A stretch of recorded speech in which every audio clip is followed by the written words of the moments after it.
Viewers, ఈరోజు మనం అటుకులు ఉప్మా ప్రిపేర్ చేస్తున్నాము. కావలసిన పదార్థాలు అటుకులు, ఇవి ఉప్మా అటుకులు అండి. క్యారెట్ తురుము, కరివేపాకు, కొత్తిమీర, నానబెట్టి ఉంచుకున్న మిల్ మేకర్, ఆలుగడ్డ ముక్కలు, పచ్చిమిర్చి, ఒక 2 ఎండుమిర్చి, ఉల్లిగడ్డలు, కొంచెం అల్లం వెల్లుల్లి పేస్ట్, బండ పువ్వు, బిర్యానాకు, పల్లీలు, ఆవాలు, జీలకర్ర, పసుపు, నూనె. మనం చూపించిన ఉప్మా అటుకులండి. ఇలా ఒకసారి చక్కగా కడిగి ఒక 2 నిమిషాలు ఇలా వాటర్లో ఉంచేసుకొని ఇలాంటి దాంట్లో వడపోసుకోవాలండి. 2 నిమిషాల తర్వాత ఇలా జల్లెట్లో వడపోసుకొని పెట్టుకోవాలండి. ఈలోపు మనం పోపు రెడీ చేసుకుందాం. ముందుగా స్టవ్ వెలిగించుకొని కడాయి పెట్టుకొని ఇందులో తగినంత ఆయిల్ వేసుకోవాలండి. ముందుగా పల్లీలు వేయించుకొని పక్కకు తీసుకొని పెట్టుకోవాలి.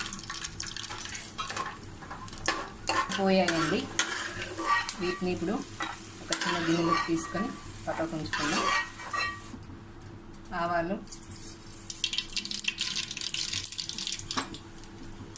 కొంచెం జీలకర్ర, అవి 2 ఎండుమిర్చి అండి,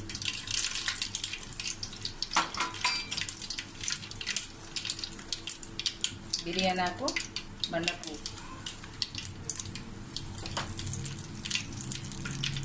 పచ్చిమిర్చి. చెప్పడం మర్చిపోయానండి, పుదీనా కూడా వేసుకుంటే ఫ్లేవర్ చాలా బాగుంటుంది. కరివేపాకు, అల్లం వెల్లుల్లి పేస్ట్, ఆనియన్స్. ఇవి చక్కగా వేగిపోయాయండి. ఇప్పుడు ఆలుగడ్డ ముక్కలు, మీల్ మేకర్, ఒక 2 నిమిషాలు ఇలా చక్కగా వీటిని ఫ్రై చేసుకోవాలి. పచ్చి వాసన పోయేంత వరకు స్టవ్ సిమ్లో ఉంచి ఇలా ఫ్రై చేస్తూ ఉంటే చక్కని అరోమా. ఇప్పుడు దీంట్లో కొంచెం పసుపు, ఈ క్యారెట్ తురుము వేసుకొని ఇలా చక్కగా ఒకసారి ఈవెన్గా కలుపుకొని తగినంత సాల్ట్ వేసి ఇలా ఒకసారి కలుపుకొని ముందు మనం వడపోసుకొని ఉంచుకున్నాం కదండి, ఈ అటుకులు దీంట్లో వేసుకొని చక్కగా నెమ్మదిగా కలుపుకోవాలి.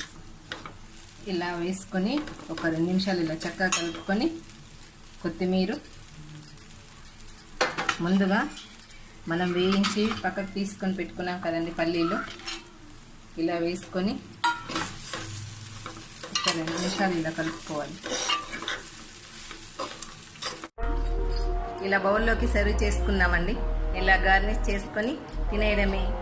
ఎమి టేస్ట్ అటుకులు ఉప్మా.